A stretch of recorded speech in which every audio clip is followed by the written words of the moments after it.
My stepdaughter told her friends I was mentally unstable when I attended parents' meeting at her school. They all laughed and mocked me.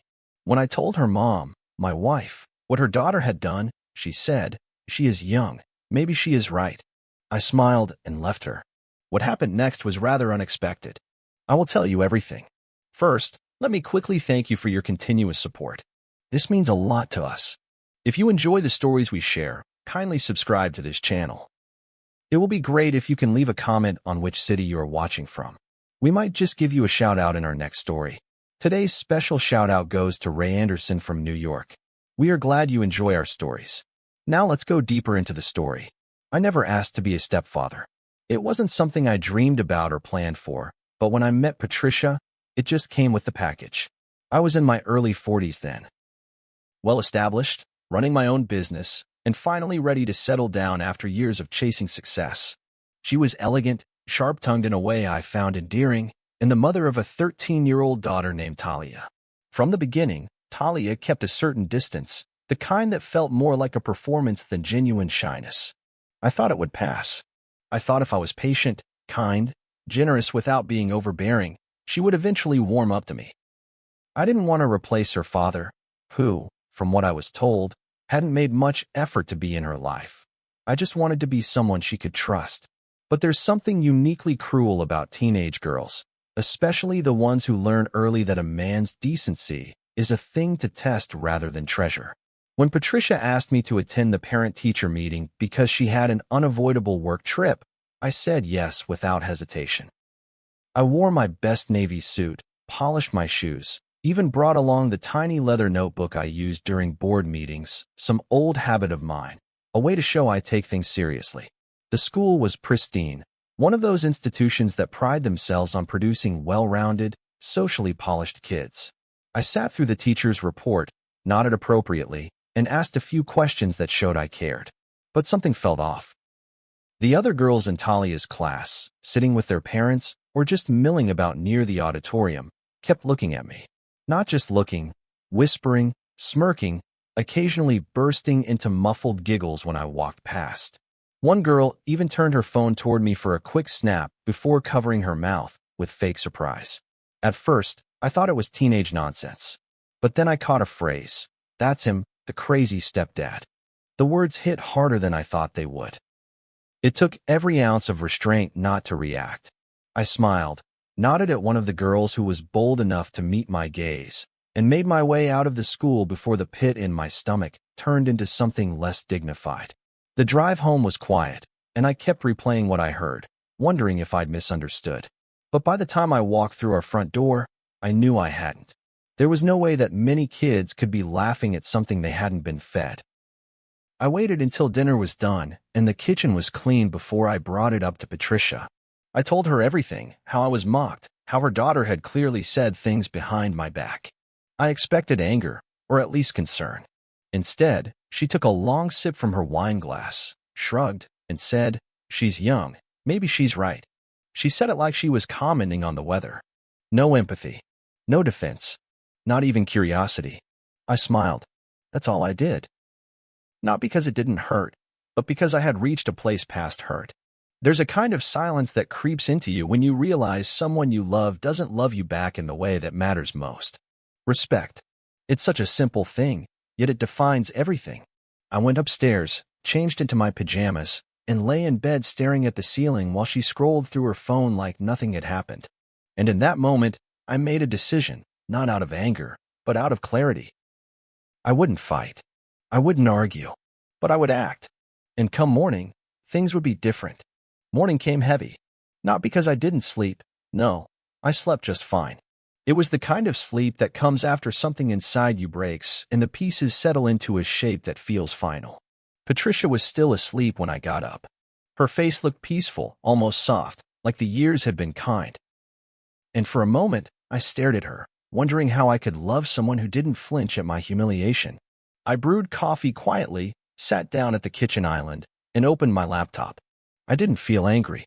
What I felt was colder, precise.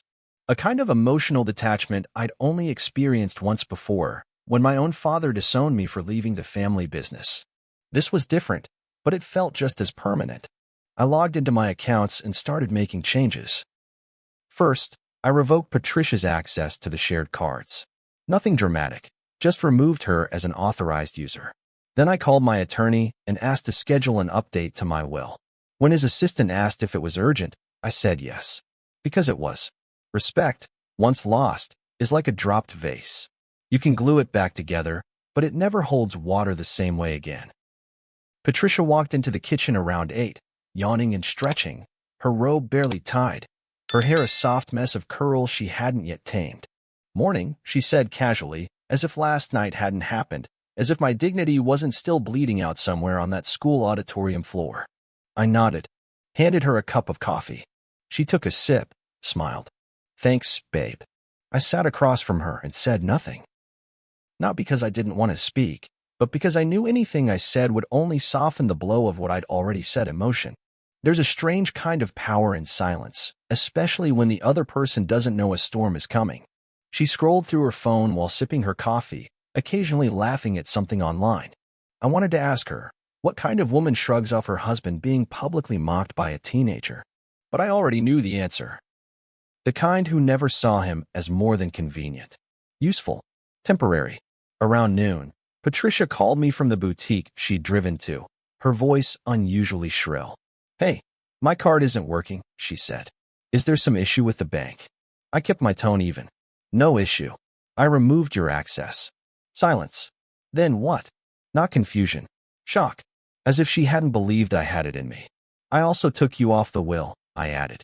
"Spoke to Martin this morning. The updates will be filed by the end of the week." Her voice cracked, just slightly. "Wait, are you serious right now?" I said yes. I told her I wasn't angry, just disappointed, and that I was done investing in people who found my humiliation amusing. She was quiet for a long time before she said, "It was a stupid joke. She's just a kid, and you," I interrupted, "are a grown woman who chose to defend her." She started to say something else, but I hung up. That afternoon, she came home early. Her face was tight, her eyes red. I was in my study, working through some invoices, the door wide open. She stood there like she was waiting for an invitation. I didn't offer one. "We need to talk," she said. "No," I replied calmly. "You need to listen." She crossed her arms, a gesture meant to show strength but only revealed how cornered she felt. "You're overreacting," she began. "Talia is a teenager. They say dumb things. You know she doesn't mean half of it." I looked at her and said, "I didn't expect her to be perfect, but I expected you to have my back." She scoffed. "So you're going to throw away our marriage because of one comment?" I leaned back in my chair, folded my hands in my lap. "Not one comment. A pattern. A truth I've been ignoring." Her face fell then, not with sadness, but with realization. She hadn't thought I'd ever choose myself. That night, she slept in the guest room. The silence between us was no longer passive, it was strategic. She was calculating her next move, and I was preparing for mine. I didn't feel triumphant. There was no pleasure in this, but there was a quiet certainty. A boundary had been drawn, and I would no longer allow anyone, wife, stepdaughter, or otherwise, to cross it unchecked. When I went to bed, I felt the weight of my solitude, but also its clarity. Sometimes the only way to reclaim your dignity is to stop explaining why you deserve it. The next few days unfolded with the kind of eerie calm that often precedes a storm. Patricia was trying, at least in the way people try when they've realized they pushed too far but aren't ready to admit they were wrong. She cooked more, asked about my day like it mattered, and even suggested we plan a weekend getaway. Just the two of us. I nodded politely, told her I'd think about it, but inside, I'd already checked out. It's a strange thing, detaching from someone you once loved. It doesn't happen all at once. It happens in quiet layers. When you catch them looking at you like they don't see you, when their laughter feels rehearsed, when their apologies arrive only after you withdraw something they used to take for granted. Love, without respect, becomes a performance. And I had grown tired of playing a part in a show I no longer believed in. Talia, for her part, barely looked at me. She slithered around the house like a cat who knew she'd knocked over something fragile but wasn't sorry about it. I caught her once in the hallway, earbuds in, phone glued to her hand, and I simply nodded as we passed. She didn't nod back, just kept walking. No apology, no shame. And yet, I knew, from the way her eyes flickered away, that she understood something had shifted. I had once tried to reach her, tried to be a kind, consistent adult in a life where her father was more ghost than man. I bought her birthday gifts, helped with her science projects, paid for her summer camp. None of that mattered. The moment I became inconvenient to mock, I became disposable in her eyes. And I wasn't going to beg for a role in a family that saw me as a punchline. 2 days after I made the financial changes, Patricia called me while I was at the office. Her voice was soft, nervous. Talia told me she's sorry. She said she didn't mean it like that. I almost laughed. Did she say that to me? Or just to you? Silence. Then she's embarrassed. She should be, I replied. And so should you. I hung up before she could say more. That night, I found Patricia sitting on the edge of our bed, staring at her wedding ring like it was some relic from a past life. I messed up, she said when I walked in. I didn't sit down. Just loosened my tie and started unbuttoning my shirt. You didn't mess up, I said. You showed me who you are. I just finally believed you. She blinked fast, like she wasn't prepared for that level of honesty. But I was done sugarcoating. Respect isn't a debate. It's a baseline. The next morning, I went to the bank to finalize some additional changes. I removed Patricia as my emergency contact, closed our joint savings, and opened a new account in my name alone. I moved quietly, like a man preparing for a quiet exit. Not because I wanted to punish her, but because I no longer trusted her. When someone watches you get humiliated and laughs, you don't give them access to your lifeboat. You build another ship. Alone, if necessary. That evening, Patricia tried again, this time with tears. I was just caught off guard, she said. I didn't think it would hurt you that much. I looked her dead in the eyes and said, that's the problem. You didn't think of me at all. Family called that weekend. Her sister, her cousin, even her mother. Each of them reaching out in varying tones of concern and confusion. She told us what happened, one said. Don't you think you're being a little extreme? Another asked. I didn't argue. I just repeated one sentence. My money is for people who respect me. That line became my shield, my mantra, my truth. And when Patricia called me cold, I reminded her that coldness is often born from the fires people leave us to burn in alone. By Sunday night, the house felt different. Not quieter. Just emptier in a spiritual sense. I could feel their energy changing, like people trying to recalibrate a system they'd always assumed they controlled. Talia barely spoke. Patricia hovered, passive-aggressive in her chores, over-apologetic in her language. And me? I reclaimed my peace. I cooked dinner for myself, cleaned up my own dishes, and went to bed early with a book.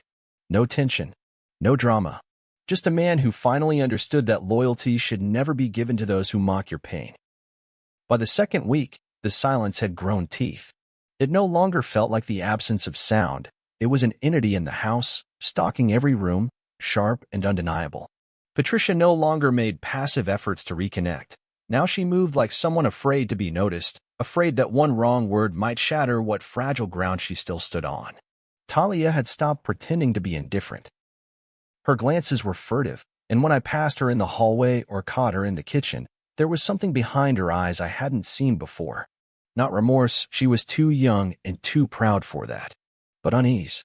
A quiet understanding that something in this household had changed forever, and that it began with her mouth. I started leaving the house earlier in the mornings. I told myself it was because of work, and maybe that was partially true, but mostly it was about space. Breathing room. I needed to be away from the constant tension of forced civility. It's a strange thing, living with someone you're no longer emotionally tethered to.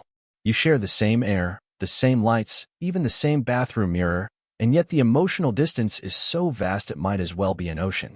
I stopped waiting for apologies. The part of me that once hoped for acknowledgement, for redemption, had withered. And in its place stood something far more resilient. Resolve. Not bitterness. Not revenge. Just resolve. One morning, while sipping my coffee in the living room, I heard Talia talking on the phone in her bedroom. Her door was cracked open just enough, and her voice was low but clear. I don't know what his problem is, she whispered. He's acting like I committed a crime. It was a joke. Everyone jokes. He's being dramatic. She paused, then added, Mom said he's cutting us off. Like financially. I think he's actually serious. The words didn't surprise me. What caught me off guard was how little she understood. Even now, in the face of real consequences, she couldn't grasp that respect wasn't a game, and I wasn't a prop in her social theater. She still thought this was about money. She didn't realize it was about worth. That same evening, Patricia finally said what I'd been waiting for, though far too late to make a difference. We were sitting at the dining table, eating quietly. She pushed her plate away, folded her hands, and said, "I should have stood up for you." I didn't look at her. I kept chewing. "I wasn't thinking," she went on. "I was just defensive, I guess. Talia is my daughter, and I reacted like a mother. But I shouldn't have said what I said." I set my fork down gently and looked her in the eye. "You didn't react like a mother. You reacted like a woman who thought my dignity was negotiable." Her face paled. "That's not fair, isn't it?" I asked. "You had a choice, Patricia. One moment. To affirm me or mock me. You chose mockery." Her lips trembled, but I didn't flinch. I'd waited too long to be heard to retreat now. The next day, I started getting calls from people I hadn't spoken to in months. A cousin I never particularly liked. An uncle who always needed something. Word had spread. Patricia had told someone, maybe several people, and now the narrative was being shaped without me. I was the cruel stepfather, the overreacting husband, the one who punished a child for being immature. Each call carried a flavor of judgment, thinly veiled as concern. "You sure you're not being too hard on them? Family's complicated, man. You gotta give grace." I listened, patiently, politely. Then I repeated my truth. I am not obligated to finance my own disrespect. Some of them got quiet. Some tried to argue. But I didn't waver. That weekend, I went for a long drive, no destination, just miles under my tires and music filling the car. I needed to think, to exhale. Somewhere along Route 17, with the sun dipping low behind the trees, I pulled over and just sat in the silence. Not the kind that echoed in my house, but the kind that heals. The kind that says, you're allowed to protect your peace. You're allowed to walk away from people who don't honor your presence. I thought about my own mother, how she used to say, "Don't let them teach you to shrink." And I realized I had been shrinking. In laughter I didn't deserve, in silence that excused disrespect, in relationships that asked me to make myself smaller for the sake of keeping things together. When I got home, the house was dark, quiet. I found Patricia in the living room, curled up under a blanket, her eyes tired. She didn't ask where I'd been. She didn't offer small talk. And for the first time in weeks, I saw her without the armor of denial. "I think you've already left me," she said softly. "You're still here, but you're not really here." I sat down across from her. "I left the moment you laughed at my pain," I said. I just hadn't packed yet. Tears welled up in her eyes, but I didn't move to comfort her. Sometimes pain is a necessary teacher, and I wasn't going to rob her of the lesson. It was Patricia's idea to host the dinner. "Just family," she said, "a chance to talk, to clear the air." I didn't argue. At that point, I didn't have energy left to fight. What she wanted was a performance, a curated reconciliation, a gathering where everyone could pretend we were still a functioning family. I knew what it would turn into. A jury. I would be the defendant, seated at the head of the table while her relatives and mine dissected my choices like vultures over a fresh wound. Still, I agreed. Not because I expected fairness, but because sometimes silence needs an audience before it can finally be heard. The house was immaculate by the time the first guest arrived. Patricia had cleaned like she was preparing for a magazine shoot. Candles lit, jazz humming low, wine glasses perfectly spaced. She wore a soft cream sweater, gold earrings, and that artificial calm she always pulled out in public, like armor. Talia, as expected, disappeared into her room the moment the doorbell rang. I sat in the living room, sipping bourbon, waiting for the moment the air would turn. It didn't take long. Her sister, Nadine, was the first to take a seat across from me. "You know," she began, smiling too brightly, "teenagers say dumb stuff all the time. I told my mom once she looked like a witch. Kids are brutal." I nodded. "Sure. And what did your dad do when you embarrassed your mom in public?" She blinked. "What? Did he laugh?" I asked. "Or did he correct you?" Her smile faded. She didn't answer. Patricia walked in, tray in hand, and gave me a look that begged for restraint. But I had none left. Dinner was served. Chicken marsala, roasted vegetables, garlic potatoes, every bite tasting like obligation. Conversations floated around me, small talk, work updates, harmless gossip. But the tension undercut it all like a taut string ready to snap. It wasn't until her mother cleared her throat and set her wine glass down that the real discussion began. "I just think," she said, not looking at me directly, "that when you marry someone with a child, you marry the child too. You can't just withdraw your support because you got your feelings hurt." I set my fork down gently. She didn't hurt my feelings. She undermined my humanity. And her mother laughed. Patricia's face stiffened, and the room got very quiet. "Okay," Nadine jumped in, trying to smooth it over. "But still, you're the adult here. Shouldn't you be setting the example?" I leaned forward. I did. I set the example of what it looks like when a man chooses not to be humiliated in his own name. When he draws a boundary and says, "This far, no further." Her cousin, from the end of the table, chuckled nervously. "You sound like a therapist." I turned to him. "No, I sound like a man who spent years providing, protecting, and showing up for people who, in the end, thought he was dispensable." No one laughed after that. Patricia finally spoke. "I was wrong. I said something careless and I didn't defend you when I should have. But is this really worth tearing everything apart?" Her voice cracked then, her eyes wet. "We built a life." I looked at her for a long moment before answering. "We built a life based on the assumption that I would keep swallowing every slight, that my decency was infinite, that I'd keep giving even when I was being diminished. You don't get to mock someone and still expect their loyalty." Talia entered the room then, slow and awkward, like someone walking into a funeral she'd cost. She didn't sit down, just stood by the wall, arms crossed. "I didn't think it was a big deal," she said. I was joking. Her voice had a hollow quality. Teenage indifference masking insecurity. "I didn't think you'd take it so personal." I met her eyes. "Then maybe you're not ready to live in a world where words have consequences." She frowned. "You're supposed to be the grown-up." "Exactly," I said. "Which is why I'm teaching you something no one else has. Actions have prices. And sometimes, respect costs more than an apology after the damage is done." She looked to her mother then, silently pleading. Patricia looked away. When the dinner finally ended, and the last wine glass was washed, Patricia stood by the sink while I dried the dishes. "You made your point," she said softly. "They'll all go home thinking you're cold, but you made it." I didn't answer right away. I stared out the window, watching the wind bend the branches of the tree in the yard. Then I said, "Let them think what they want." I didn't lose myself for their comfort. She turned to me then, face raw. "Is there any chance for us, honestly?" I met her gaze. "Only if you learn to see me, not just use me. Only if you understand that love without respect is just dependence." She wiped a tear from her cheek, nodded slowly. "I hear you," she whispered. "I just wish it hadn't come to this." I sighed. "So do I. But we don't always get to choose the moment we wake up. Just what we do after." I didn't leave the house right away. That would have been too simple, too clean. Instead, I let the decision settle over days like dust on unused furniture.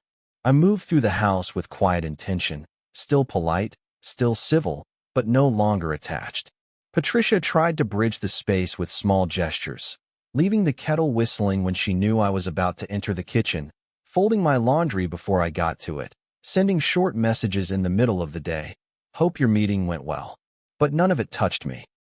They were guilt-driven courtesies, not the currency of genuine remorse. There's something about betrayal that, once named, makes even kindness feel artificial. I had reached a place beyond negotiation, beyond the need to be understood. I wasn't punishing anyone. I was simply preserving myself. On the third Thursday after the dinner, I moved my things into the guest room. Patricia didn't ask questions. She just stood at the door while I folded shirts into a duffel bag, her eyes soft and full of things she didn't say. I knew she wanted to ask if it was permanent. I knew she hoped it wasn't. But neither of us spoke. That night, in that smaller bed with the stiff mattress and thinner blanket, I slept deeper than I had in weeks. Peace doesn't always come wrapped in joy. Sometimes it arrives in the form of distance, in the refusal to shrink for people who refuse to grow. Talia didn't say goodbye. The weekend came, and she left to stay at her friend's house without a word. I suppose in her mind, silence was the punishment. But I didn't take it that way. I had stopped expecting closure from people who didn't value clarity. She would learn, Eventually, life has a way of making us sit with the echoes of our own behavior. My absence would teach her far more than any lecture ever could. The final conversation came quietly on a rainy Sunday morning. Patricia knocked on the guest room door, gently, like someone asking for access to a space they no longer had a key to. I opened it and stepped aside. She didn't sit. She just looked around the room, then at me. "You've really left, haven't you?" Her voice didn't carry anger anymore. Just fatigue. Sadness. I nodded. I think we both knew this was coming. We just didn't want to be the one to admit it. She looked down at the floor. I thought love would be enough. I let out a breath. So did I? But love without respect isn't love. It's just emotional debt. She closed her eyes then, and when she opened them, there were tears she didn't bother to hide. "I never meant to humiliate you," she said. I didn't know what to do in that moment. I walked over, gently handed her a tissue from the nightstand. "You chose not to protect me. That was your moment. And you made your choice." She reached out then, touched my arm. "Is there really no way back from this?" I looked at her hand, then at her. There's always a way back, but not to the same place. And I'm not willing to go backward for comfort. I'm moving forward for peace. Her hand dropped, slowly, and she nodded. I understand. And I believe she did. Too late, but genuinely. I moved out the following weekend. Not in anger, not in haste, just quietly. I found a small apartment across town. Simple, clean, mine. I filled it with things that brought me calm. Books, warm light, plants that didn't need too much attention. I cooked for myself, walked in the evenings, reconnected with a few old friends who reminded me who I was before I deluded myself to keep a family together. The silence in my new space was different from the silence I left behind. It didn't stalk me or accuse me. It soothed. It reminded me that peace was possible, even if it required letting go of the people you once built your world around. Months passed. Patricia called a few times. Sometimes to ask questions about bills or logistics, sometimes just to check in. I never blocked her, but I didn't encourage the calls either. They came less often. Eventually they stopped. I didn't feel triumphant, just resolved. The wound had scabbed.